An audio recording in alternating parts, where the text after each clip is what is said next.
The first great challenge loomed ahead, Jericho with its towering, unbreakable walls. "I have delivered Jericho into your hands," said the Lord to Joshua. "Surround the city with all your warriors once a day for 6 days. On the 7th day, circle the city 7 times, and the priests will blow the trumpets." The tension was palpable. Day after day the Israelites marched in silence, their footsteps echoing against the walls. The inhabitants of Jericho, watching from above, jeered and hurled insults. On the 7th day, at the sound of the trumpets, Joshua yelled, "Shout, for the Lord has given you the city." The walls collapsed with a deafening crash. The Israelites, with cries of victory, seized the city, fulfilling the divine command to spare nothing alive. But the conquest continued with fiercely contested battles. In Gibeon, a coalition of kings rose up against Israel. Joshua, without hesitation, led his men on a nighttime march. The battle was fierce, and as the day seemed to end, Joshua raised his voice to the sky. "Sun, stand still over Gibeon, and you, moon, in the valley of Ajalon." The sun halted, and the moon stood still, extending the day until the Israelites completely overcame their foes. Never was there a day like that, the annals recorded, when the Lord heeded the voice of a man. The military campaign stretched on, each victory filling the hearts of the Canaanites with terror. The city of Hazor, the strongest of the northern kingdoms, fell in an epic battle. "Burn the city," Joshua commanded, ensuring that Hazor would never again pose a threat. Finally, after years of warfare, the land had rest. Joshua, aged yet undaunted, gathered the people at Shechem. "Choose this day whom you will serve," he proclaimed, his voice resonating with a mix of authority and passion. "But as for me and my household, we will serve the Lord." The people, remembering the miracles and divine guidance, responded with one voice, "We will serve the Lord, for He is our God." Under the leadership of Joshua, the Israelites took possession of the Promised Land, with God's provision. But when Joshua passed away, the Promised Land faced a new reality. With their leader gone, Israel found itself in a constant cycle of spiritual highs and lows. In those days, there was no king in Israel. Everyone did as they saw fit. The people, forgetting God's commands, turned to the idols of neighboring nations. In response, God raised up nations to oppress them. "Let us cry out to the Lord," the Israelites shouted in their desperation. And God, merciful, sent judges to deliver them. Amidst anarchy and sin, Israel's cry for a king grew louder. "We want to be like the other nations," they told the prophet Samuel. "We want a king to rule over us and lead us in battle." Israel cried out for a king, and the chosen one was Saul. Initially, Saul led with courage, but pride and disobedience soon clouded his judgment. On one occasion, he offered sacrifices that only Samuel was to perform. "You have acted foolishly," Samuel rebuked him. "Your kingdom will not endure. The Lord has sought a man after his own heart." That man was David, a young shepherd from Bethlehem. When the prophet Samuel anointed him, the Spirit of the Lord came powerfully upon David. Meanwhile, an evil spirit tormented Saul. To soothe him, they brought David, whose harp music calmed the king. David quickly gained fame, especially after his confrontation with the Philistine giant Goliath. "Who is this uncircumcised Philistine that defies the armies of the living God?" cried David. With a sling and a stone, he struck down Goliath, and with a giant's sword, he cut off his head. Israel celebrated, but the jealous Saul saw David as a threat. Saul tried to kill David on multiple occasions, but David always escaped. Eventually, Saul fell in battle against the Philistines. Fatally wounded, he fell on his sword. "David, son of Jesse, shall reign," recognized everyone. David, now king, united the tribes and conquered Jerusalem, making the city his capital.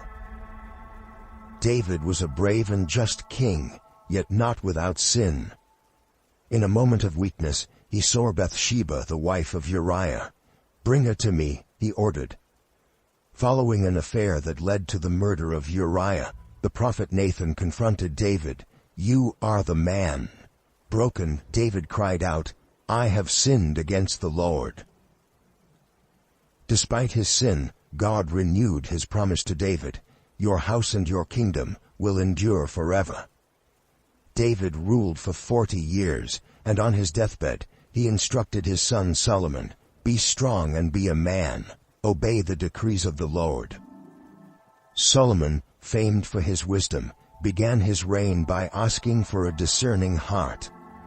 "Therefore give your servant a discerning heart to govern your people," he requested of God, who granted him not only wisdom but also wealth and honor.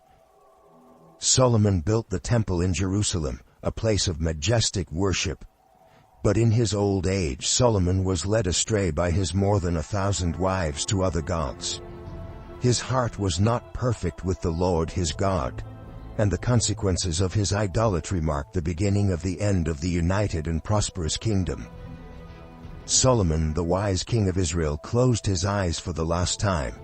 His death marked the end of a glorious era, and uncertainty loomed over the kingdom.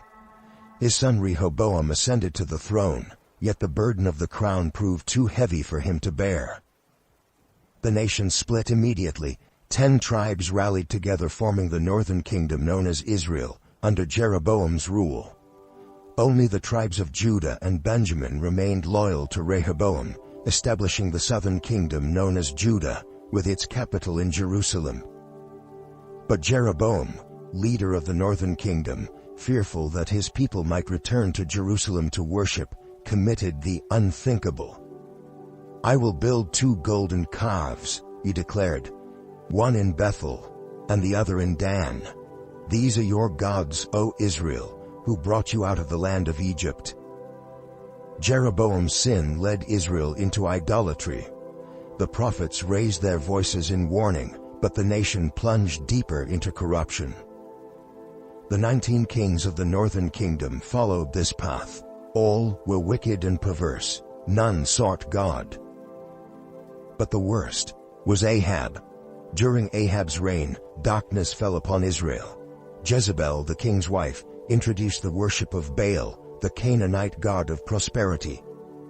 "Build altars to Baal," commanded Jezebel, her influence over Ahab commanding. The people, lured by promises of prosperity, strayed from the Lord.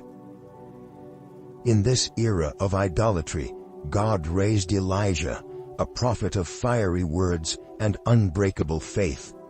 "As the Lord, the God of Israel, lives, before whom I stand, there shall be neither dew nor rain these years, except by my word," Elijah proclaimed before the astonished Ahab. And so it was. For 3 years the heavens were shut, and drought devastated the land. The ultimate showdown between Elijah and the prophets of Baal came at Mount Carmel. "Summon all Israel and the 450 prophets of Baal," Elijah challenged Ahab. The mount filled with anticipation. The prophets of Baal cried out to their God from morning until noon, cutting themselves and dancing frenetically. When it was Elijah's turn, he said, "Lord, God of Abraham, Isaac, and Jacob, let it be known today that you are God in Israel." Fire from heaven descended, consuming the sacrifice, the wood, the stones, and the water. "The Lord is God, the Lord is God," the people exclaimed, falling down in reverent fear. The prophets of Baal were executed, and Elijah prayed for rain. Clouds gathered, and a massive storm ended the drought. Yet Jezebel's rage soon showed itself. Elijah fled to the wilderness, depressed and wishing to die. "Lord, enough, take my life." But an angel of the Lord strengthened him. "Get up and eat," he said. "The journey is long." But Israel did not heed God's voice. Idolatry and injustice prevailed. God's wrath manifested as judgment. Assyria, an expansionist and cruel empire, advanced against Israel. "The Lord has sent Assyria as the rod of his anger. proclaimed the prophet Isaiah. The shadow of invasion loomed over Israel, and fear spread like wildfire. "God has abandoned us," they cried, remembering the ignored words of the prophets. The northern kingdom fell and mighty Assyria entered the city. Chaos reigned. "Take the men, women, and children," shouted the Assyrian soldiers. "Destroy everything." Houses burned and the screams of the captives filled the air. "Israel, you who forgot your God, now face the judgment that was announced to you," murmured an old man, his eyes full of tears as he was chained. The Israelites, shackled and humiliated, were led into exile. The children of Israel scattered across the lands of Assyria, and the identity of the northern kingdom faded away.